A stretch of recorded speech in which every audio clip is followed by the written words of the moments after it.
मैं रवि कुमार, स्वागत है आपका रेनेशा आईएएस में। चलिए आज 11th जेपीएससी पर कुछ हल्की फुल्की चर्चा कर ली जाए। आज जो चर्चा का मुख्य विषय है कि रिजल्ट से रिलेटेड हल्की फुल्की तो चर्चा होगी ही, इसके अलावा इसका भी आकलन हम लोग करने का कोशिश करेंगे कि चूँकि आपके पास एक डाटा उपलब्ध है कि 5500 अभ्यर्थियों ने मुख्य परीक्षा दिया है, उसमें से कितने अभ्यर्थियों का मुख्य परीक्षा मानक के अनुसार बेहतर गया होगा। पिछले वीडियो में मैंने बताया था कि कौन कौन से ऐसे क्राइटेरिया हैं जिसके आधार पर आप निर्धारित कर सकते हैं कि आपका इंटरव्यू कॉल होने जा रहा है, निश्चित रूप से आपका होगा। अगर उन सारे क्राइटेरिया में 90% भी आप फॉलो करके आए होंगे एग्ज़ाम हॉल में, निश्चित रूप से आपका इंटरव्यू कॉल होगा। बाकी जो रिजल्ट से रिलेटेड समस्याएं हैं वह तो चलते ही रहती हैं। कोई पहला जेपीएससी नहीं है। हर जेपीएससी में आपने देखा है जो अनुभवी लोग हैं वो ज़्यादा तनाव में नहीं हैं, लेकिन जिनको जेपीएससी के बारे में विशेष कुछ अनुभव नहीं है, विशेष रूप से अनुभव नहीं है, वो निश्चित रूप से बहुत ज़्यादा तनाव में होंगे। और रिजल्ट एग्ज़ाम देने के बाद रिजल्ट सही समय पर नहीं आना तनाव तो देता ही है। और ख़ास करके जब आयोग के द्वारा नोटिस जारी कर दिया जाता है उसके बाद रिजल्ट नहीं आता है तो तनाव तो देता है ना। लेकिन याद रखेंगे कि जिस पोस्ट पर आप जाने वाले हैं उस पोस्ट में हर दिन कुछ न कुछ तनाव मिलेगा। आपका जीवन ही उस स्थान पर ऐसा ही होगा, क्योंकि बाकी लोगों के तनाव को दूर करने का जिम्मेदारी सरकार के द्वारा आपको दिया जाएगा। नेचुरली है कि आपको हर दिन नई नई समस्याएं आपके समझ आएंगी जिसको सॉल्व करना है बिना किसी पूर्व उदाहरण के। कोई एग्जाम्पल आपके पास नहीं रहेंगी, लेकिन आपको सॉल्व करना होगा। आप वहाँ पर हाथ नहीं उठा सकते हैं क्योंकि सारे लोग आप ही की ओर देखेंगे कि आप इन समस्याओं को सॉल्व करें। उसका भी समझ लीजिए, प्रशिक्षण हो रहा है, रिजल्ट का इंतज़ार है ना। अभी तो मुख्य परीक्षा का रिजल्ट का इंतज़ार है, उसके बाद फाइनल रिजल्ट का भी इंतज़ार आप लोग करेंगे। भगवान करे सभी को यह अवसर मिले, आप लोगों को जो भी डिजर्व करते हैं कि फाइनल रिजल्ट का भी आप लोग इंतज़ार करें इसी बेसब्री के साथ। यह पॉजिटिव तनाव है, पॉजिटिव टेंशन है। इसलिए पॉजिटिव है क्योंकि आपको पता है कि लाखों अभ्यर्थियों ने प्रारंभिक परीक्षा दिया था, उसमें कुछ का मुख्य परीक्षा के लिए सिलेक्शन हुआ था। उनमें से भी 1500 लोग साहस नहीं कर पाए कि एग्ज़ाम देना है। तो आप उन 5500 अभ्यर्थियों में शामिल हैं जो रिजल्ट का इंतज़ार कर रहे हैं। यह पहला पॉजिटिव चीज़ आपके लाइफ में है ना। और इन्हीं 5500 में से 342 का आपका सिलेक्शन होना है। इसलिए बहुत ज़्यादा तनाव में नहीं जाना है, बहुत ज़्यादा डिप्रेशन में नहीं जाना है, अपने लक्ष्य को नहीं भूलना है। भी 100 मार्क्स आपके बाकी हैं। लेकिन कुछ चीज़ों पर आज मैं ज़रूर चर्चा करना चाहूँगा। पहला कि कुछ र्यूमर्स जो फैल रहे हैं, कुछ कन्फ्यूजन फैल रहे हैं, उसमें नहीं रहिए कि इलेक्शन के बाद रिजल्ट आएगा। ऐसा कुछ नहीं होने जा रहा है। इलेक्शन से पहले ही आपका रिजल्ट आएगा 100%, इसे मान लीजिए। क्लियर? ऐसा हो ही नहीं सकता है कि इलेक्शन के बाद रिजल्ट आए। क्या आपको लगता है कि यह क्रेडिट वर्तमान मुख्यमंत्री श्री हेमंत सोरेन के द्वारा अगली सरकार को दे दिया जाएगा? इम्पॉसिबल है ना। इसलिए नियुक्ति पत्र देने का तो वही प्रयास करेंगे, फाइनल रिजल्ट भी आपका आएगा। इसके लिए एकदम निश्चिंत रहिए, अपने लक्ष्य को मत भूलिए। पहला इस र्यूमर से निकल जाइए कि इलेक्शन के बाद रिजल्ट आएगा। दूसरा, कई लोग बोल रहे हैं कि अब रिजल्ट तो गया, कभी नहीं आएगा। क्लियर? वैकेंसी के बारे में भी बोल रहे थे जनवरी का 15-16 जनवरी तक इस साल, कि वैकेंसी अब इस साल भी आने वाला नहीं है, अगली सरकार में आएगा। ऐसा कुछ नहीं हुआ। उसी मंथ में वैकेंसी आया। ठीक है, 2-1.5 साल से वैकेंसी नहीं आ रहा था, अचानक से वैकेंसी आता है। तो ये सब चीज़ आपका नेचुरल प्रोसेस है कि आपका वैकेंसी भी आता है, रिजल्ट भी आता है। हाँ, टाइमिंग की प्रॉब्लम यहाँ पर है, इसमें कोई दो मत नहीं है कि यहाँ कोई कैलेंडर नहीं होता है। झारखंड में हर बार इसी तरीके से एग्ज़ाम होते हैं, बिना कैलेंडर के एग्ज़ाम होते हैं। यह भी कोई नई बात नहीं है। यहाँ पर जो आपका सबसे इम्पोर्टेंट चीज़ है कि आप मुख्य परीक्षा के अभ्यर्थी हैं, सबसे इम्पोर्टेंट चीज़ ये है कि आप इंतज़ार कर रहे हैं जिन्होंने मुख्य परीक्षा नहीं दिया है वो क्या इंतज़ार कर रहे हैं, मुख्य परीक्षा के रिजल्ट का नहीं कर रहे हैं। ये तो आपके लिए सबसे बड़ी पॉजिटिव बात है कि डीएसपी, बीडीओ और अन्य बड़े बड़े पोस्ट जो राज्य स्तरीय पोस्ट हैं उसके 5500 कैंडिडेट में आप शामिल हैं। यह आपको आपके जोश को बढ़ाने के लिए काफ़ी है, आपको नेगेटिविटी से दूर रखने के लिए काफ़ी है। प्लस एक चीज़ जो आपका काफ़ी पॉजिटिव रहा हमारे विचार से कि मुख्य परीक्षा हो चुका है सफलतापूर्वक, ठीक है। प्रारंभिक परीक्षा हुआ, मुख्य परीक्षा हो चुका है, बस रिजल्ट आना है और इंटरव्यू, यानी कि 95% काम हो चुके हैं, 5% बचे हुए हैं। इसके अलावा जो उससे भी बड़ी बात है, चाहे पहला जेपीएससी से आपने 7वां जेपीएससी तक देखा था, आप लोगों की अपेक्षा उनका तनाव अधिक था क्योंकि हाई कोर्ट भी एक पक्षकार होता था। इस बार कम से कम अभी तक कोई भी केसेस जो है हाई कोर्ट में नहीं गए हैं, भविष्य में भी जाने की संभावना नहीं है। सरकार और जेपीएससी का यह सराहनीय कदम है कि जो जो प्रॉब्लम्स उनको फील होते थे, जिसके कारण वहाँ पर केस जाते थे इस रिजल्ट के विरुद्ध, एग्ज़ाम के विरुद्ध, उन सारे प्रॉब्लम्स को पहले ही दूर कर लिया गया था। इसके कारण आज तक कोई केस नहीं हुए। जैसा कि आपको याद होगा, जेपीएससी के द्वारा एक बार वैकेंसी गई भी थी 11th जेपीएससी की, उसको लौटा दिया गया था कुछ प्रॉब्लम्स बताते हुए कि इसके कारण मैटर कोर्ट में जा सकता है। तो किस तरीके से सावधान थी जेपीएससी और सरकार, इस चीज़ को आप समझ सकते हैं। इसके अलावा अभ्यर्थियों का भी प्रयास सराहनीय रहा है, इसमें कोई दो मत नहीं है। लगातार वे अलग अलग तरीक़ों से प्रयास करते रहे, लेकिन उनके भी प्रयासों की एक सीमा है। यहाँ तक कि दिल्ली में भी कुछ अभ्यर्थी वहाँ पर जाकर के माननीय मुख्यमंत्री से मिले, माननीय विधायक कल्पना सोरेन से भी मिले और माननीय मंत्री रामेश्वर उरांव से भी मिले। उन्होंने भी बहुत ही सकारात्मक आश्वासन दिया कि अध्यक्ष नियुक्ति की प्रक्रिया चल रही है और आप लोगों का फाइनल रिजल्ट, इंटरव्यू ही नहीं, फाइनल रिजल्ट भी यथाशीघ्र प्रकाशन करने का प्रयास सरकार के द्वारा किया जा रहा है। मुख्यमंत्री ने 15 अगस्त के संबोधन में भी 11th to 13th सिविल सेवा परीक्षा का उल्लेख किया था कि सरकार इस प्रक्रिया को यथाशीघ्र पूर्ण करेगी। क्लियर? तो ये सब कुछ ऐसे तत्व हैं जिसके कारण आपको सकारात्मक रहना चाहिए कि सब कुछ ठीक रहेगा। बहुत ज़्यादा डिप्रेशन में नहीं जाना है क्योंकि अभी 100 मार्क्स का बचा हुआ है। इसके अलावा अगर स्टेटस पर बात करें, जिसके संदर्भ में मैंने शुरू में बात की थी कि 5500 में आखिर कितने ऐसे अभ्यर्थी हैं जो क्राइटेरिया मैंने बताया था पिछली बार उसको फुलफिल करते हैं, है ना। तो यहाँ पर देखिए, जो सिविल सेवा का प्रारंभिक परीक्षा होता है वह थोड़ा सा कुछ अभ्यर्थियों के लिए इजी होता है, हालांकि पास करना सबसे कठिन होता है, कोई दो मत नहीं है। लेकिन यहाँ पर समस्या क्या हो जाता है कि एक अभ्यर्थी है जिसने सिविल सेवा को टारगेट करके रखा है, वो पीटी का भी पढ़ाई कर रहा है, वह मेंस का भी प्रैक्टिस कर रहा है, मेंस का भी नोट्स बना रहा है। तो कभी कभी क्या होता है, पीटी पर वो बहुत ज़्यादा कंसंट्रेट नहीं हो पाता है।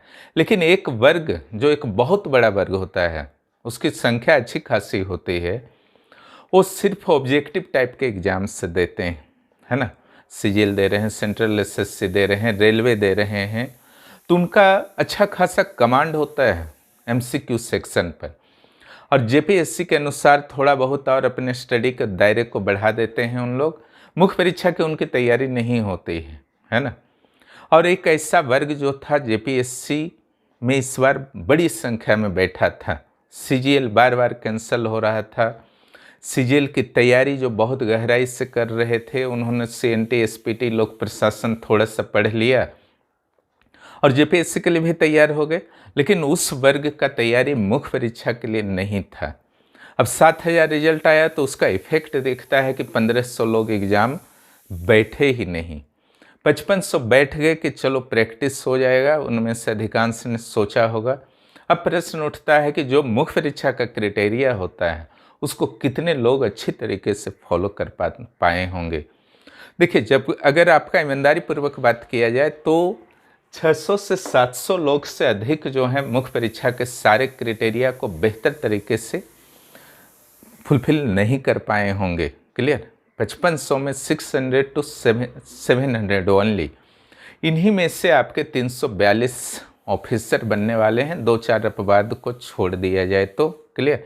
600 to 700 यानी कि जो बहुत ही बेहतरीन कैंडिडेट हैं वो 600 to 700 ओनली है। ठीक है, लेकिन इंटरव्यू तो 1000 कॉल होगा, यानी कि 300 ऐसे स्टूडेंट्स के भी इंटरव्यू कॉल होने की संभावना है जिन्होंने एवरेज एग्जाम दिया है। और इस 600 to 700 में बाकी लोग क्यों छट जाएंगे? क्लियर, क्यों छट जाएंगे? 342 का ही क्यों होगा? पहला तो सीट ही उतना है। क्लियर।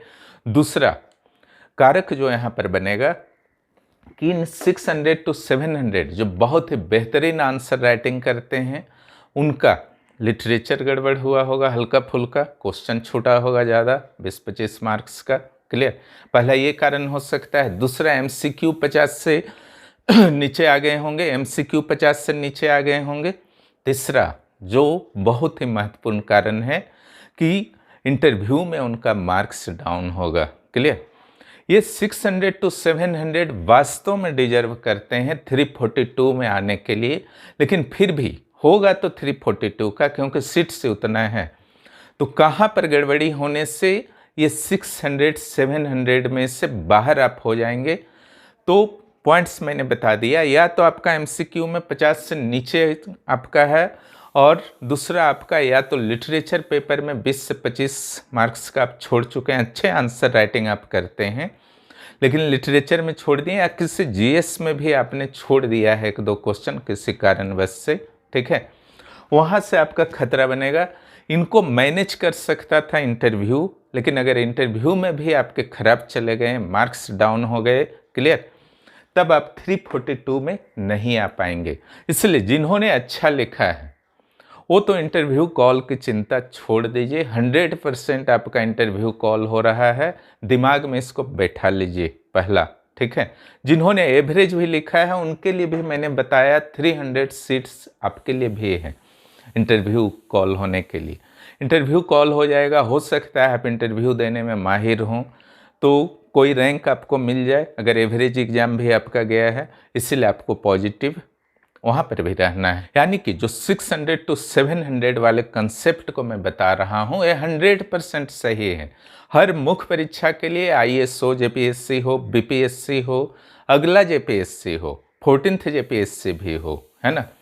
लग रहा होगा आपको क्लियर कि 14 JPSC में तो बहुत टाइम है, वहाँ पर कैसे आपका 600 to 700 स्टूडेंट ही तैयार हो पाएंगे एग्ज़ाम के लिए, अच्छा खासा समय है, हज़ारों स्टूडेंट, ऐसा नहीं होता है ना। JPSC में ऐसे भी कंपटीशन कम होता है, बाहरी लोगों के रास्ता को बहुत तरीक़ों से यहाँ के सिलेबस निर्माण से सिलेबस को इस तरीके से फॉर्मेटिंग किया गया है, और विशाल सिलेबस यहाँ का, बाहरी लोग बहुत कम साहस करते हैं यहाँ पर एग्ज़ाम देने का। लिटरेचर पेपर को इनपुट किया गया है, ऊपर से अभी 14th JPSC में जो कंपटीशन रहेगा और कम रहेगा। क्यों रहेगा? सिंपल सी बात है, BPSC वैकेंसी आ गए हैं, है ना, 1500 वैकेंसी आ गए हैं। झारखंड के स्टूडेंट वहाँ पर नेचुरली जाएंगे, लेकिन हमारी सलाह रहेगी जिनका JPSC कंप्लीट है सिलेबस 100% PT और मेंस, वे लोग BPSC ट्राई कर सकते हैं, कोई दिक्कत नहीं, लेकिन यहाँ का आंसर राइटिंग को नहीं छोड़ना है। 14th JPSC का टारगेट अगर आपका है, और जिनका यहाँ सिलेबस कंप्लीट नहीं है, BPSC देने का क्या मतलब है? कोई मतलब नहीं। PT पास करना लक्ष्य मत बनाइए, क्योंकि फिर मुख्य परीक्षा भी पास करना पड़ता है, और मुख्य परीक्षा के बाद इंटरव्यू भी देना पड़ता है। मुख्य परीक्षा जितना बेहतर तैयारी होगा, इंटरव्यू उतना बेहतर जाएगा। तो आपका लक्ष्य जो है इंटरव्यू कॉल नहीं है, अभी भी जो बता रहा हूँ समझिए। आपको अगर फील होता है कि आप 600 to 700 कैंडिडेट्स में हैं, तो विश्वास पूरी तरीके से रखिए, आपका इंटरव्यू कॉल हो रहा है, इंटरव्यू में कोई गड़बड़ी नहीं होना चाहिए। इसीलिए उसका तैयारी करते रहिए, करेंट मुद्दों पर अपना डिस्कशन करते रहिए। दिक्कत कुछ भी हो रहा है, 11th JPSC के लिए आपका इंटरव्यू प्रोग्राम यहाँ रेगुलर चल रहा है, वो तब तक चलेगा जब तक कि इंटरव्यू आपका हो ना जाए। उसको ज्वाइन कर लीजिए, वहाँ भरपूर नोट्स हो चुके हैं 30 जून से लेकर के आज तक। उसको कंप्लीट कीजिए, बोलने का प्रैक्टिस कीजिए, आपका जो कर्म है उसको मत रोकिए, अन्यथा नुकसान उठाएंगे। एक स्टेज बचा हुआ है। इस 6 to 700 से आपको 342 में आना है या नहीं, वो आपको डिसीजन लेना है, अगर आप अच्छा एग्ज़ाम दे भी चुके हैं तो। क्लियर। अब बात है कि वर्तमान में क्या किया जाए, क्योंकि रिजल्ट का कोई भी सूचना नहीं मिल पा रहा है। ठीक है, जो भी सूचना था अभी तक का संग्रहित सूचना उसको बता दिया गया है ना। वर्तमान में आप कुछ कर सकते हैं, बहुत कुछ कर सकते हैं, है ना। पहला तो जिनका सीजीएल है 21 तारीख 22 तारीख को दीजिए अच्छी तरीके से सीजीएल को। वहाँ पर भी माइंड को पॉजिटिव रख करके और यूट्यूब चैनल वगैरह के र्यूमर्स से बच करके एग्ज़ाम दीजिए, पास करना चाहते हैं तो, है ना। यहाँ पीटी में भी क्वेश्चन आउट घोषित कर दिया गया था जेपीएससी में, बाद में सारा फर्जी खबर निकला, लेकिन बहुत लोगों का रिजल्ट पेपर 2 वहाँ खराब हो गया, है ना। तुरंत सब लोग विश्वास, नेगेटिव न्यूज तुरंत विश्वास किया जाता है ना। और पॉजिटिव न्यूज पर जल्दी विश्वास नहीं किया जाता है। इसका अर्थ नहीं है कि सारे कैंडिडेट जो हैं नेगेटिव न्यूज पर ही विश्वास कर लेते हैं। वास्तव में होता क्या है, शुरू से मैं बताता हूँ। कोई भी परीक्षा होते हैं तो प्रारंभिक परीक्षा में लाखों लोग बैठते हैं। अब लाखों लोगों में तैयारी तो कुछ लोगों की ही होती है, हजारों लोग। पीटी उनमें से कुछ लोग पास कर जाते हैं। यहीं पर 2.5 लाख लोग आपके बैठे थे पीटी में, जेपीएससी में 7,000 लोगों का हुआ। अब बाकी 2,43,000 का तो नहीं हुआ। तब जैसे ही कोई र्यूमर फैलता है कि कुछ गड़बड़ी हुई है एग्ज़ाम में या कुछ भी हुआ है, तो 2,43,000 जो कैंडिडेट होते हैं उनको मन में एक आशा से जग जाती है कि शायद फिर से एग्ज़ाम हो जाए। तो इसका लाभ भी बहुत सारे चैनल वाले उठाते हैं, उसको समझने का प्रयास कीजिए। बाकी जो 7,000 कैंडिडेट पास किए वो तो व्यूअर बनेंगे नहीं, है ना, वो तो मुख्य परीक्षा की तैयारी करेंगे। तो ये खेल आपका चलता है, इसको आपको समझना है। तो पहला तो आपका सीजीएल एग्ज़ाम है। दूसरा, जिनका एग्ज़ाम बहुत ही ख़राब चला गया है, आपको लगता है कि कॉल नहीं हो पाएगा, 14th जेपीएससी का तैयारी कीजिए। अगर टारगेट है तो बैठिए मत। हाँ, सीजीएल दे रहे हैं, सीजीएल के बाद से शुरू कीजिए। यहाँ बैच शुरू हो गया है। आंसर राइटिंग, मुख्य परीक्षा का आंसर राइटिंग क्लास, सब पीटी तीनों का बैच शुरू हो गया है। यहाँ पर आप ज्वाइन कर सकते हैं। बाहरी बुक यहाँ पढ़ने की ज़रूरत नहीं है। और अंग्रेजी माध्यम में भी यहाँ पर आपको नोट्स मुख्य परीक्षा के फिलहाल दिए जा रहे हैं। 5-6 महीने के बाद प्रारंभिक परीक्षा के नोट्स भी अंग्रेजी माध्यम में दिए जाएंगे पूरी तरीके से। हमारा हैंड रिटन नोट्स होगा, हमारे द्वारा बनाया गया है ना। कहीं से कोई कॉपी पेस्ट यहाँ पर नहीं होता है। उसको बेहतर तरीके से पढ़िए और आराम से अपनी तैयारी को कीजिए। ये आपका सबसे इम्पोर्टेंट टारगेट होना चाहिए। सीजीएल 14th जेपीएससी आपका स्टेट का एग्ज़ाम है, इसको ज़्यादा महत्व दीजिए। और जिनका 14th जेपीएससी फिनिश हो चुका है तैयारी, आपका मेंस का, पीटी का, अच्छे मार्क्स आने लगे हैं आंसर राइटिंग में, तो बीपीएससी भी थोड़ा ट्राई आप कर सकते हैं। ठीक है। इसके अलावा फॉरेस्ट सर्विस भी निकला हुआ है, जिनकी योग्यता है उससे भी भर सकते हैं। लेकिन मुख्य परीक्षा में वहाँ 2 ऑप्शनल है, उसकी तैयारी का पहले सोच लीजिएगा, क्योंकि 14th और जेएफएस दोनों साथ लेके चलना काफ़ी मुश्किल होगा। दोनों में किसी एक का ही चयन करना बेहतर होगा। लेकिन शर्त यही है कि 14th मेंस का आपका तैयारी है तो जेएफएस को आप कर सकते हैं, फॉरेस्ट सर्विस को आप कर सकते हैं। जेएफएस मीन्स यहाँ फॉरेस्ट सर्विस है, फाइनेंस सर्विस नहीं है ना। तो इन्हीं सारे मुद्दों पर चर्चा करना था। रिजल्ट की जहाँ तक बात है, 15 का इंतज़ार कीजिए। अगर उस दिन अध्यक्ष की नियुक्ति हो जाती है तो रिजल्ट 2-3 दिनों में आ जाएगा। फिर इंटरव्यू की प्रक्रिया शुरू हो जाएगी। और इंटरव्यू की प्रक्रिया मेरे विचार से हड़बड़ी में भी नहीं होनी चाहिए, जैसा पिछली बार किया गया, है ना। जेपीएससी और सरकार से आग्रह यही रहेगा कि कम से कम जब आप इंटरव्यू कॉल के लिए बुलाते हैं 1000 कैंडिडेट को, लंबे समय से वो मेहनत किए रहते हैं, तब ना उनका इंटरव्यू कॉल हुआ। कम से कम 15-20 मिनट उनको समय दिया जाए। ये 5 मिनट, 4 मिनट, 3 मिनट, जो इंटरव्यू देने वाले कैंडिडेट रहते हैं वो कन्फ्यूज रहते हैं कि 5 मिनट में गलती कुछ अगर गलती से भी गलती हो गया तो सुधारने तक का अवसर नहीं मिला। तो सही ऑफिसर अगर चयन करना है तो 15 से 20 मिनट का इंटरव्यू तो होना ही चाहिए इस बार। क्लियर। भले ही 15 दिन इंटरव्यू को चलाना पड़े। क्लियर। और इंतज़ार कीजिए, पॉजिटिव होकर के इंतज़ार कीजिए। अनावश्यक डिप्रेशन में जाने से बचिए। आप लोगों में जिन्होंने भी बहुत बेहतर किया है, रिजल्ट आएगा, निश्चिंत रहिए। जो भी इस चैनल पर नए हैं, चैनल को सब्सक्राइब करें और दोस्तों को भी बताएं। CDPO interview programme, 11th JPSC interview programme और 14th जेपीएससी फाउंडेशन बैच जिनको भी ज्वाइन करना है मैसेज कर सकते हैं 9661163344 पर और अपने क्लासेस को शुरू करें। अगर कहीं और आपका टारगेट नहीं है तो निश्चित रूप से क्लास को शुरू कीजिए। इंटरव्यू की तैयारी यहाँ से जुड़ करके कीजिए, माइंड डाइवर्ट नहीं होगा।